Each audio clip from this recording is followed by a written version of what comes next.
Hello guys, आप लोगों का स्वागत है आपके अपने यूट्यूब चैनल टॉपर्स इन पर। तो जब से DSSD का फॉर्म आया है 7,500 वैकेंसी का, तब से बहुत सारे बच्चे जो हैं वो बहुत ज़्यादा परेशान हैं, क्योंकि ये कहा गया कि जो बीएड वाले जो बच्चे हैं उनको प्राइमरी से बाहर कर दिया गया है। बहुत सारे बच्चे परेशान हैं, कल से मैसेज कर रहे हैं कि सर क्या बाहर हो जाएगा प्राइमरी से अब धीरे धीरे करके। बहुत सारी चीज़ों पर जो है बच्चे मैसेज कर रहे हैं, मुझे इंस्टाग्राम पर मैसेज कर रहे हैं, टेलीग्राम पे मैसेज कर रहे हैं। तो कोई दिक्कत नहीं, मैं अभी आपको सारी बातें बताऊंगा। और एक अपडेट जो है वो यूपी स्कॉलरशिप को लेकर है, जो न्यूज़पेपर में भी आई थी, उस पर भी हम लोग डिस्कस करेंगे।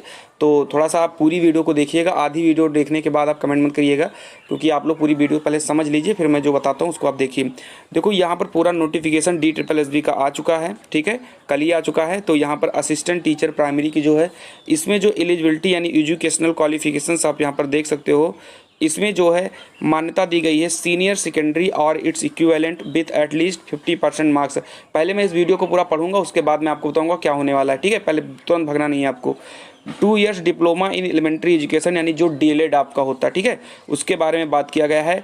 या फिर आपको सीनियर सेकेंडरी और its equivalent with at least 45% marks and 2 years diploma in elementary education by whatever name knows, यानी कि 2 इयर्स का डिप्लोमा आपके पास होना चाहिए, 45% मार्क्स का होना चाहिए, सीनियर सेकेंडरी या उससे जो NCT से जो है क्या है अप्रूव है, इसके बारे में यहाँ पर लिखा गया है। और भी इसके अलावा बहुत सारी जो हैं यहाँ पर क्वालिफिकेशंस दी गई हैं।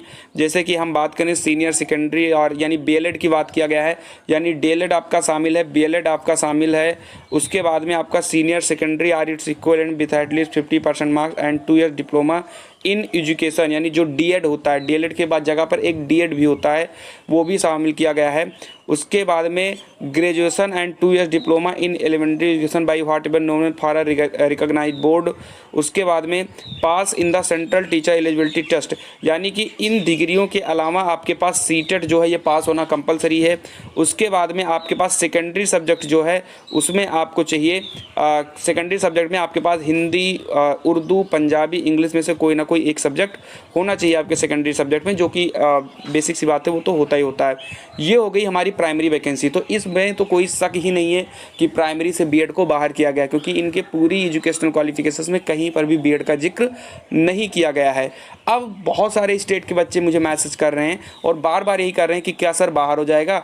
तो भैया मैं आपको पहले बता दूं, DSSB एक अलग चीज़ हो जाती है, और यूपी के जो यूपी हो, बिहार हो या कहीं भी राजस्थान हो, कहीं पर भी इनको जो है बाहर नहीं किया जाएगा। अभी आप लेटेस्ट आप देख लीजिए, राजस्थान में वैकेंसी आई थी रीट की, तो उसमें भी पहले जब नोटिफिकेशन आया था तो BED को बाहर ही रखा गया था। लेकिन फिर क्या हुआ कि वैकेंसी डिले हुई और फिर BED को उनको शामिल करना पड़ा। ऐसे ही आप बिल्कुल भी ना घबराएं, किसी भी स्टेट में अब जो है BED को बाहर नहीं किया जाएगा। DSSB है, हो सकता है ये विचार करने के बाद फिर शामिल भी कर लें। और आपको मैं बता दूं, जो इसमें प्राइमरी में जो एक नर्सरी होती है, मैं आपको यहाँ पर दिखा देता हूँ, प्राइमरी में भी एक नर्सरी होती है, यानी असिस्टेंट टीचर नर्सरी, इसमें जो है BED को शामिल कर लिया गया है। यानी सिर्फ जो है प्राइमरी में नहीं शामिल किया गया है, बाकी जो नर्सरी होता है उसमें जो है BED को शामिल किया गया है। साथ साथ आप सभी को पता है TGT में तो BED को शामिल ही किया जाएगा, इसमें तो DLED होगा ही नहीं। तो ये इतनी चीज़ें हैं। बाकी बहुत सारे बच्चे घबरा रहे हैं कि क्या होगा सर, हम BED कर रहे हैं या करने वाले हैं, या आपकी बार फॉर्म भर दिया है और BED को बाहर कर दिया गया। बहुत ज़्यादा परेशान है बच्चे, इंस्टाग्राम पर बहुत मैसेज कर रहे हैं और कल शाम से ही मैसेज कर रहे हैं। मैंने वीडियो बनाने का समय नहीं मिला मुझे, लेकिन कोई बात नहीं, आज जैसे ही मैं फ्री हुआ हूँ, मैंने सोचा सबसे पहले मैं अपने व्यूअर्स की जो मन में जो उथल पुथल हो रही है, पहले मैं इसको शांत करूंगा। देखो यार, DSSB एक अलग चीज़ होती है, बाकी वैकेंसी आपकी अलग चीज़ होती है। ऐसा कुछ भी नहीं होगा, कोई भी स्टेट अगर BED को बाहर करेगा तो उनको वो वैकेंसी फिर रुक जानी है। मैं किसी को ये नहीं कर रहा हूँ कि मैं हाँ उसका विरोध होगा, भाई विरोध तो होना ही लाजमी है, क्योंकि BED को तो कोई बाहर ही नहीं कर सकता, ये आप मान के चलिए, ठीक है। तो कहने का मतलब ये है कि आप लोग बिल्कुल निश्चिंत रहिए। हाँ, हो सकता है कि 1 हफ्ते, 2 दिन, 3 दिन बाद हो सकता है DSSB फिर से विचार करे और फिर से जो है प्राइमरी की जो वैकेंसी है इसमें BED को शामिल करे। तो बिल्कुल निश्चिंत रहिए, मेरी तरफ से आप लोग बिल्कुल ही घबराइए नहीं। और किसी भी स्टेट की जो परीक्षाएं होती हैं उसमें कभी भी BED को अब बाहर नहीं किया जाएगा मेरे अकॉर्डिंग, और यही सही भी है, क्योंकि आप भी देख रहे हो कि DLED को थोड़ी थोड़ी मान्यताएं कम मिलनी शुरू हो चुकी हैं। 2 साल हो गया है, आपकी यूपी में भी DLED नहीं आया है, बहुत सारी स्टेट में भी DLED नहीं आया है। तो कहीं ना कहीं अब DLED से रुझान भी लोगों का जा रहा है, बच्चे भी जो हैं वो BED की तरफ आ रहे हैं। तो कहीं ना कहीं जो सुप्रीम कोर्ट है, हाई कोर्ट है, उन सभी लोगों ने BED को जो है प्राइमरी वैलिड किया। तो आपको घबराना नहीं, किसी को भी नहीं घबराना, ये मतलब मैं आपको सांत्वना दे रहा हूँ, बिल्कुल आपको घबराना नहीं है। अब बात करते हैं हम लोग अपनी अगली न्यूज़ की तरफ बढ़ते हैं। अगली न्यूज़ जो हम लोगों की है ये सुबह के न्यूज़पेपर में आई थी। तो आज जैसे कि मुझे थोड़ा सा काम था इसलिए मैं इसको दोबारा नहीं ला पाया, उसके लिए सॉरी है। अभी मैं फ्री हुआ हूँ, उसके जस्ट बाद मैंने आपके लिए वीडियो बनाई है। उसमें लिखा था कि शुल्क भरपाई के लिए नैक और एनबीए की ग्रेडिंग की अनिवार्यता होगी खत्म।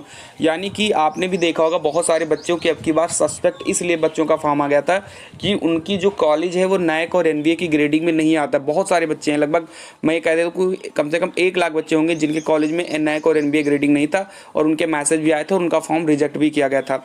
अब यहाँ पर लिखा है, लखनऊ से न्यूज़ है कि कोरोना संकट के दौर में निजी विश्वविद्यालय और तकनीकी संस्थान के लिए अच्छी खबर है।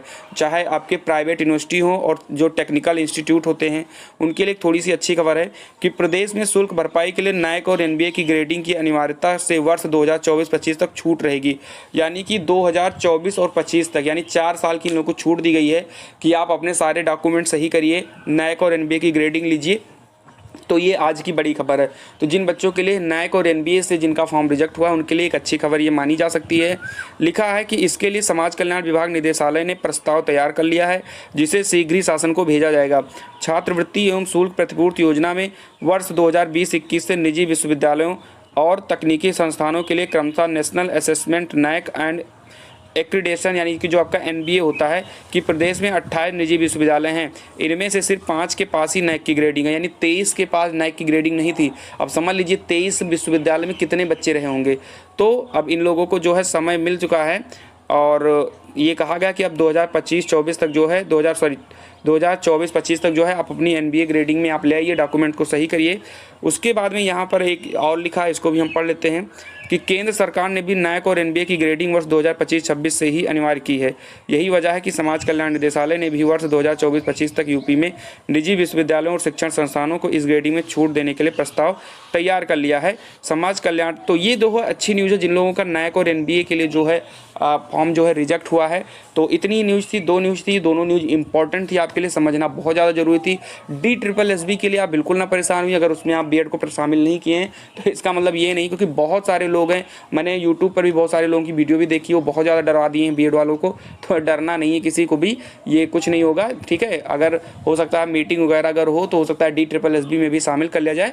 और वैसे भी नर्सरी में तो शामिल किए ही है ना, नर्सरी भी हम लोगों की यूपी में जो नर्सरी होता है वो भी प्राइमरी में ही आता है, ठीक है। तो वहाँ पर उनमें जो है नर्सरी में बीएड को शामिल किए हैं, बस प्राइमरी में नहीं शामिल किए हैं। तो आपको घबराना नहीं है, तनिक सा भी नहीं घबराना है आपको, ठीक है। सब सही होगा। बाकी स्टेट के लिए तो बिल्कुल ना घबराए, जो भी स्टेट की वैकेंसी आएगी उसमें बीएड को शामिल करना है, चाहे आप किसी भी स्टेट के हो, राजस्थान हो, बिहार हो, यूपी हो, कहीं पर भी हो, मध्य प्रदेश, छत्तीसगढ़, सब जगह पर आपको शामिल किया जाएगा। आपको थोड़ी सी भी दिक्कत नहीं लेनी है। हाँ, लेकिन DSSB ने जो है नहीं शामिल किया है तो इसके लिए नहीं घबराना है। 7,534 वैकेंसी है, उसमें जो है प्राइमरी की वैकेंसी है, नर्सरी की वैकेंसी है, TGT की वैकेंसी है, बहुत सारी वैकेंसी है, जूनियर की वैकेंसी है, बहुत सारी वैकेंसी उसमें है। तो आपको तनिक से भी पैनिक नहीं होना है, बिल्कुल रिलैक्स रहिए, अपनी तैयारी करते रहिए। जो अब की बार बीएड फर्स्ट ईयर में है वो अपनी टेट वगैरह की तैयारी करें, सीटेट की तैयारी करें।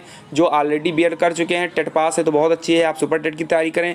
अगर आप जो है मतलब सारी चीज़ें आप लोग तैयारी करिए। कहने का मतलब मेरा ये है, आप किसी के भी बहकावे में ना आएँ, आपको कोई बाहर नहीं करेगा प्राइमरी में। आप बिल्कुल निश्चिंत रहिए, सेफ रहिए, सुरक्षित रहिए, घर पर रहिए, बिल्कुल रिलैक्स रहिए। किसी भी स्टेट में बीएड को बाहर नहीं किया जाएगा बिल्कुल भी, ठीक है। क्योंकि डीएलएड को भी अब जूनियर में मौका दे दिया गया है, इसीलिए मौका जूनियर में उनको दिया गया था ताकि बीएड जो है प्राइमरी में रह सके। तो बिल्कुल ना घबराइए। इसी के साथ हम वीडियो समाप्त करेंगे, लेकिन उसके पहले अगर आप चैनल पर नए हो तो जरूर सब्सक्राइब करें और पुराने हो तो भी सब्सक्राइब करिए। जय हिंद, जय भारत।